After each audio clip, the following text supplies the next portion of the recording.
Alors, pour la question A de l'exercice 16, on nous demande combien de droites passent par 2 de ces 10 points. Quand on a la droite qui passe par les points A et B, en général, cette droite, on l'appelle la droite AB.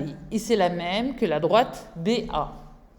Donc, l'ordre par lequel on considère les points A et B n'a pas d'importance. La droite AB et la droite BA, c'est la même.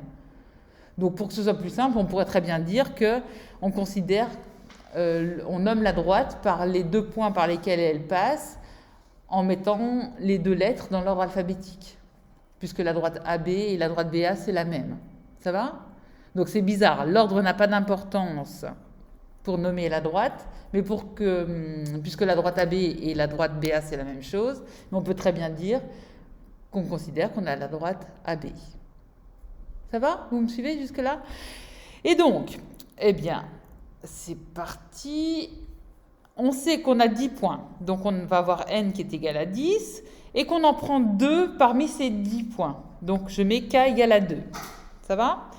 L'ordre n'a pas d'importance puisque la droite AB et la droite BA, c'est la même droite. Et donc, si vous utilisez votre fiche de synthèse, vous voyez que vous êtes dans la situation où on a une combinaison. On compte le nombre de combinaisons. Et donc, on va obtenir C10,2. Vous faites le calcul, vous tombez sur 45. Et donc, ça veut dire qu'on a 45 droites qui passent par 2 points choisis parmi 10 points. Et c'est là où on se rend compte qu'en fait, c'est important que 3 d'entre eux ne soient pas alignés. Hein, l'hypothèse que j'avais expliquée au tout début. Parce que si s'il y en avait 3 qui étaient alignés, on aurait un souci pour compter le nombre de droites. On n'aurait pas des droites différentes. OK ?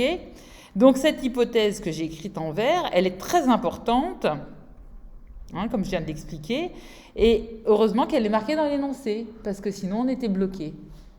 Si on avait 10 points alignés, on n'aurait qu'une seule droite qui passe par 2 de ces 10 points, parce qu'à partir du moment où ces 10 points sont alignés, si vous en prenez 2, la droite qui passe par ces 2 points passe forcément par les 8 autres. Ça va?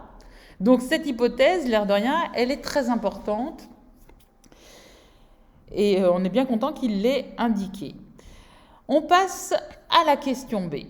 La question B, combien de ces droites passent par le point A et un autre point? À partir du moment où on a fixé le point A, hein, dans la question B, on doit forcément avoir une droite qui passe par le point A. Donc on a combien de choix pour le deuxième point? 9. Et donc ça nous fait un total de combien de droites? 9. Ça marche. Donc si toutes les droites doivent passer par le point A, on doit choisir le point A. Je vous montre une autre stratégie, hein, parce qu'on va arriver à exactement la même réponse, mais vous allez voir pourquoi j'aime bien présenter les calculs comme ça. Donc on doit choisir le point A, forcément, qui correspond à un seul choix. Et j'ai mis le C11, donc pour un seul choix. Et il faut choisir un point autre que le point A parmi les 9 points qui restent. Donc on se retrouve avec le C9,1 qui nous correspond à 9 choix. Ça va?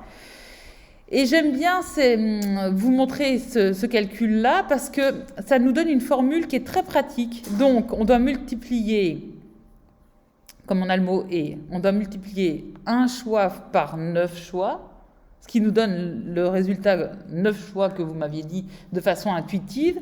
Mais comme ça, vous comprenez cette formule. On doit avoir 2 points, donc 1 et 1 ici, ça nous fait bien 2, parmi les 10 points qui étaient proposés. 1 plus 9, ça nous fait bien 10.